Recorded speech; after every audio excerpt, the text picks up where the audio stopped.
Good evening, welcome to Central News for Monday the 29th of July. I'm Hilary Entwistle. In today's news, a mouse on the road needs to be more aware of elephants, is the message from a new road campaign from the Waikato Regional Council. Truck versus car crashes account for 60% of vehicle accidents in the region, and a large number of these end in fatalities for the occupants of the car. The Regional Council surveyed truck drivers to find out what their main concerns were around other drivers on the road and how aware they are of the differences in operating a heavy truck. Monique Haynes, the Council's Road Safety Coordinator, says there are 4 key messages they are promoting in their Elephant versus Mouse Road Safety campaign. Okay, the first key message is about blind spots. So if you can't see my mirrors, I can't see you. So if you're sitting behind a truck, please make sure that you can see both side mirrors. The next message is about clearly indicating your intentions, which every motorist needs to do on the road, so indicate to communicate. The third message is all about stopping distances and the amount of time it takes to stop. And the last message is passing, how long you need to pass. Do you need to pass me, and are you sure it's safe to do so? The Tauranga Arts Festival is starting to take shape and ticket sales are opening very soon on August the 14th. There will be over 80 acts over 10 days with all things art, street theatre, theatre from international stages, school programs, live music, the best playwrights, dance and major exhibitions. Festival Director Joe Bond says the festival this year is going to be the best year yet, and it would not be possible without their sponsors. We're very fortunate we get sponsorship from local businesses and our box office, and we also get money from grants. TECT are one of our major funders, and the City Council, Creative New Zealand, and then we have local sponsors and patrons, and then our box office. So it's about a 30% split. And we like to get the sponsorship and the grants because it enables us to keep the ticket prices very reasonable. A new online system is being developed that might one day help kiwifruit growers make decisions on when to spray orchards for pests and diseases. The system is in the early stages of development in a joint project between the University of Waikato and Plant and Food Research. Waikato Summer Research Scholarship student Michelle Folk says the web-based tool should help reduce time and costs associated with pest monitoring in kiwifruit orchards and spray application. The current process of physically monitoring pest levels is time-consuming. With the web-based service, growers will not have to check orchard pest levels by hand, but could simply enter a grower ID and orchard block name to receive a spray, no spray, keep monitoring decision on screen. The system works by assessing past spray and monitoring data for each orchard block and predicts current pest levels. It then gives the grower a decision. The expected winter influx of New Zealand fur seals has begun in the bay, with up to 4 different animals reported at popular beaches this week.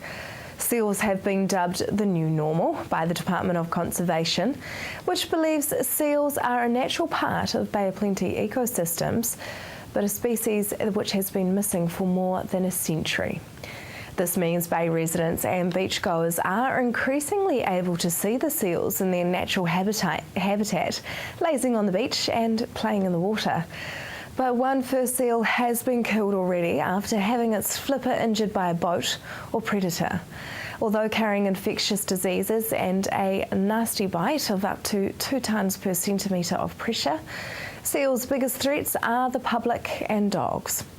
DOC advises people to keep 20 metres away and take extra care in controlling their dogs.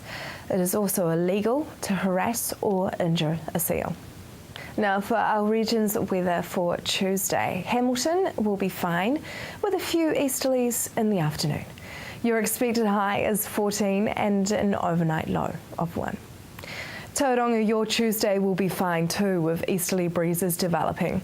Your expected high is 15 and an overnight low of 5. Just ahead, a woman who revolutionised dance and your chance to see a film on her life.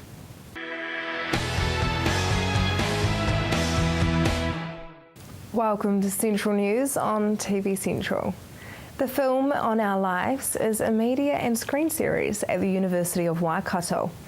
One of the presentations is on this Thursday night at 7 p.m. We spoke with the presenter about the movie of the late Pina Bausch. What is the film Pina Dance or We're Lost about? Well, it's about dance. It's about dancers, it's about dancing, and it's about Pina Bausch, who it's named for. And she was a really well-known, highly regarded international choreographer based in Wuppertal in Germany. So can you tell us a little bit about Pina Bausch's life? Danced. She was quite a radical person, I think, because she really helped in the development of a new form of dance called dance theatre or Tanztheater. And it's a very expressive form developed out of modern dance, and she's quite unique in terms of the way that she interprets dance and theatre and creates some quite radical, challenging works for people. Pina sadly passed away, so did she ever get to see the film about her? Well, no. There are a number of pieces made about her, documentaries about her work and her life, and obviously recordings of her work. But she started collaborating with Wim Wenders, the director, quite a few years prior to her passing away. And they'd been planning a film. Just before they were about to start shooting, she passed away quite suddenly. And so, of course, she never got to see any of it. And the film that they ended up making was quite different from what they had originally planned, because one of the main characters was not there anymore. So, in fact, I believe that Wim Wenders and the dancers cancelled the film initially and decided that was that. They couldn't go on with it after her death. And sometime later, the dancers convinced him to reignite the idea and to make a different kind of film. And I think she would have been really impressed. Certainly the dance community internationally has been really impressed by the film. It's a radical piece of film, I believe. What will you talk about at the presentation? Well, I'm really interested in, obviously, the dancing, because I'm a dance person and that's my enthusiasm, but I'm also interested in filmmaking, although I don't consider myself to be particularly an expert. What's particularly radical and exciting, though, about this film is that it's a 3D film. It's all about dance. There's no dialogue, stories, characters in the sense of a narrative story, and the main ideas that the film conveys are told through movement, through dance, using some historical footage as well as film material they shot specifically for it. So I want to talk about the dancing and the choreography, but also some of the ways in which this film is unique in bringing alive that embodied three-dimensional art of live dance in the screen. And that's quite a difficult thing to do, I believe. Can you tell us a little bit of the highlights of Pina Bausch's career? Well, there have been many. She was born in 1940 near Dusseldorf in Germany, and she studied in Germany, and then she went to Juilliard School in New York and studied there, and worked for a number of really well-known American choreographers. And in 1972 she returned home to Germany and started up what became Wuppertal Tanztheater, and produced over the years many works that toured internationally around festival circuits and received great acclaim. She made a very radical work called Rite of Spring. That's one of her most well-known ones. So there are other Rite of Springs, of course. And this one was set on a stage covered completely in dirt, or peat, I think it was. And she's quite well known for radical staging. So in another work, she floods the stage with rain. She also built a large rock face into the back of the stage, and this creates really interesting terrain for dancers and situates dance in a different kind of context than what you would normally get. So many amazing works. Rite of Spring is one that she's well known for, and so is Café Müller, which was set in a kind of slightly abstracted cafe scene. Quite an interesting staging. So she received many awards, too many to go through and name, and I think her legacy is still living on in this film, which is in itself a radical contribution to dance history and to dance theatre. You yourself are a dancer, so what is your speciality? Well, I like lots of styles of dance, but I trained in contemporary dance, which is a development from modern, American modern dance, a development from postmodern dance. And my sort of interpretation of contemporary dance is fairly eclectic, because that is the nature of training in dance in New Zealand particularly. We have many influences. And I think the thing that probably interests me most about working in dance as a choreographer and performer is considering specifically who we are as people living in Aotearoa and how our dance is influenced by our environment and our social and political context. So the context that I live in is really different from the context that Pina Bausch worked in post-war Germany, and so our work is necessarily really different. And I think contemporary dance allows us that kind of freedom to find ways to express what's relevant to us now. And then as an educator, I'm really passionate about sharing that with students, but actually any type of dance that people are involved in is something to celebrate, I think, and to affirm as an educator. The film is on this Thursday, the 1st of August, at the University of Waikato. View their website to find out more information. Coming up next, we see whether women are trying to do it all.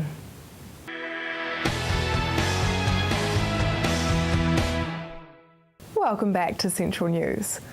Are women trying to do it all? I discuss the hectic world of today's society and how to tackle our problems with the author of a new book, Beyond Happiness, the 12 Principles of Enduring Bliss. Tell us about your latest concerns, around women wanting to do it all. Well, this is definitely something I've experienced for myself. I've seen it every day. I see it every day with my clients, and I've even written a book about it. And really what it's all about is that modern living is seeing us have a new definition of happiness, and that definition is success. Happiness has become success, really, in the modern world, and because of that it sees most of us kind of pursuing and striving incessantly for whatever success looks like to us.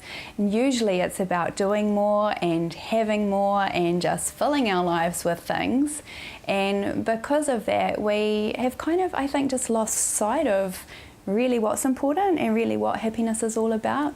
And we tend to, because of that, dip in and out of what I call fleeting happiness, which is where our happiness is really based on kind of attaining things in our lives. And when we get that, we might feel good for a little while, but then we kind of don't. We wonder, why do we feel empty again? What's it all about? And so we try and get more and do more and have more. And so this is kind of just the cycle that I write about, really. What can we do to make ourselves happy then?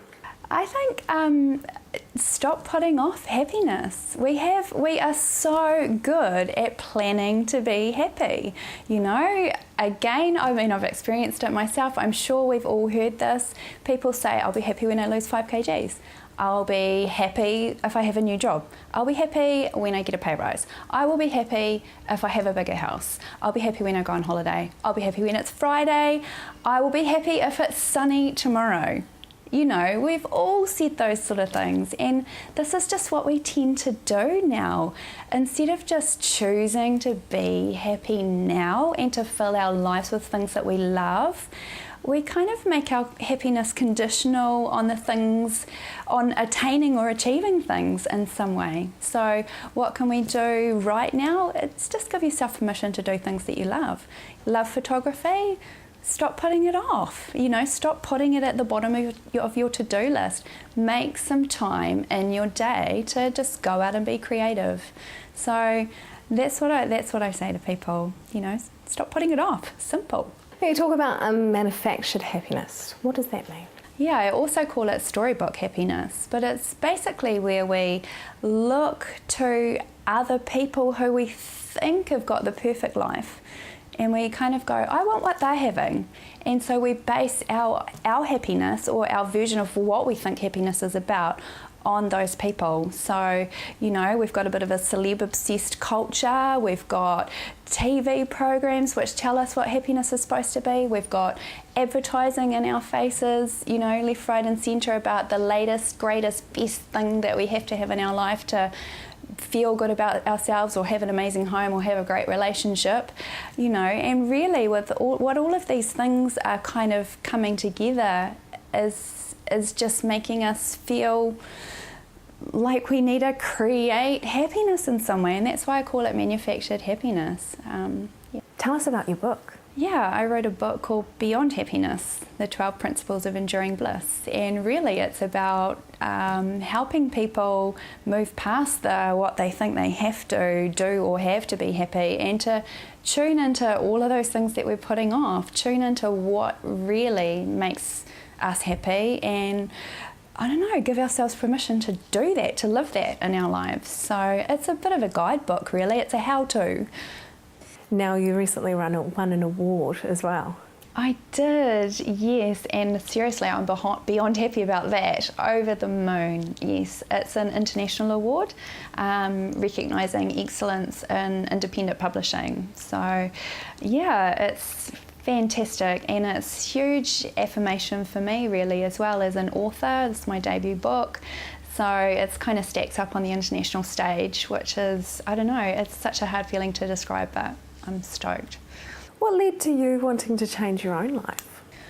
Because I guess I was one of those people that I've been describing to you, you know. I've spent 10 years of my life just kind of striving for success because I thought that would make me happy, and getting to the point where you kind of just wake up and go, but I'm not. And it's really tiring trying to have more and do more and be bigger and better or whatever in my life all the time.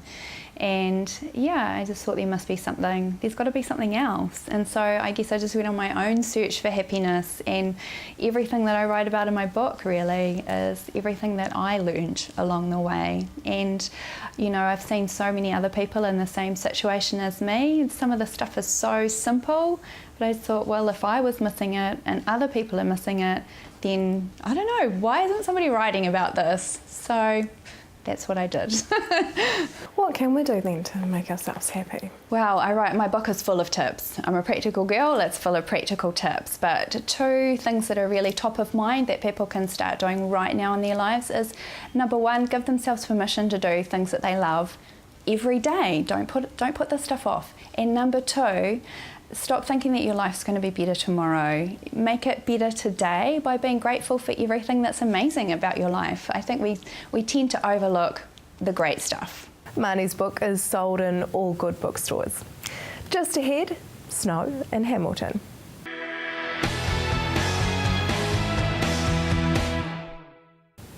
Welcome to Central News on TV Central. The Western Community Centre has been a long-standing provider of service and care within the West Hamilton region. Each month, between 3,000 to 5,000 people access their facilities or get involved with their activities, programs, events and other services. One event recently held was Chill in the Park. We go to meet with one key organiser to find out more about how they are bringing West Hamilton residents together. So how did Chill in the Park go this morning? It was awesome. It was fantastic. The park was completely full, the car park. We had 8 tonnes of snow, lots and lots of people, lots of families. The truck was a bit late getting here, but everyone was patient, so it was a great day. Lots of volunteers, lots of people getting involved, and the kids are loving it. What were you guys hoping to achieve by bringing in so much snow? I think it's just bringing families together, bringing people together. Definitely the low cost. You know, a lot of families are looking for cheap things to do, and so that's a good activity, and it's within their community, so it's about bringing our neighbourhood together. What is the most rewarding part of a day like this?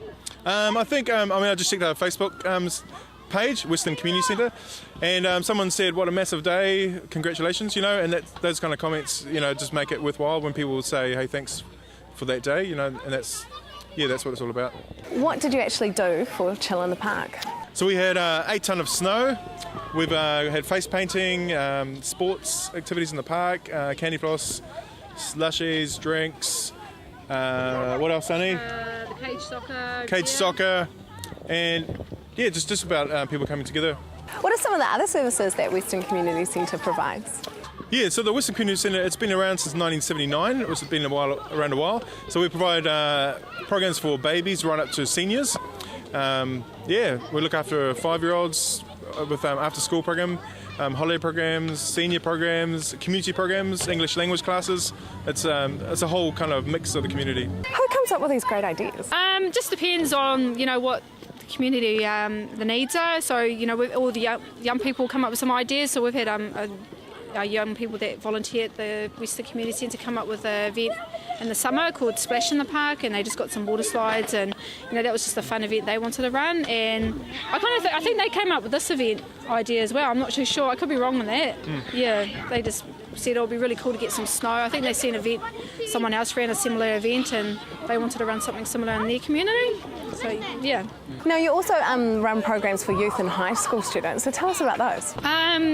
We've been running a leadership program for.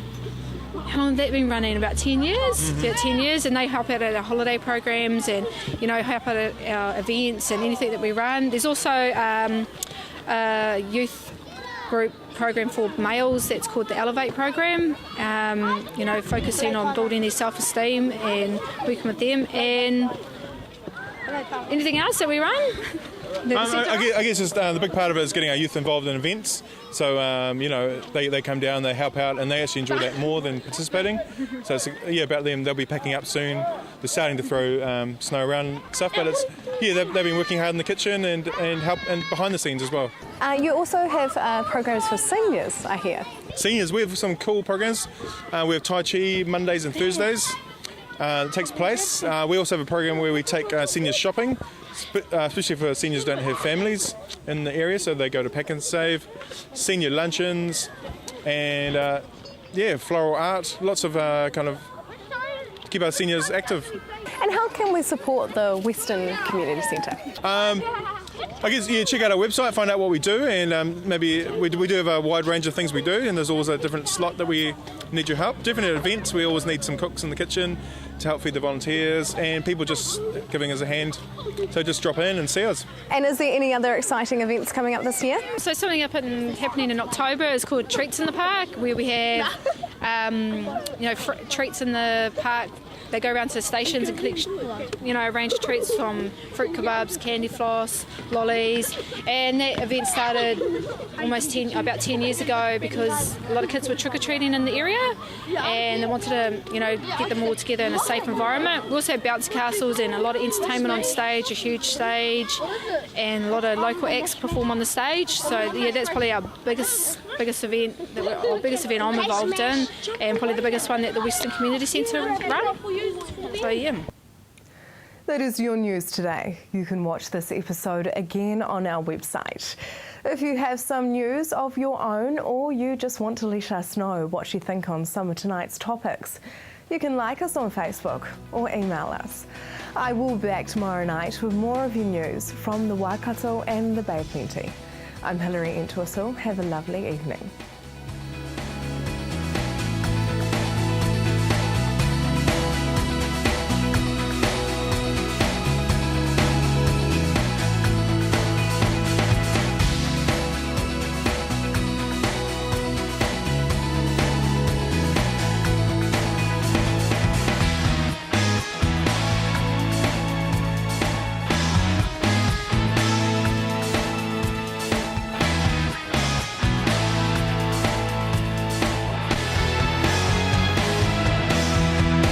This has been an Alpha Media production, a division of Television Media Group.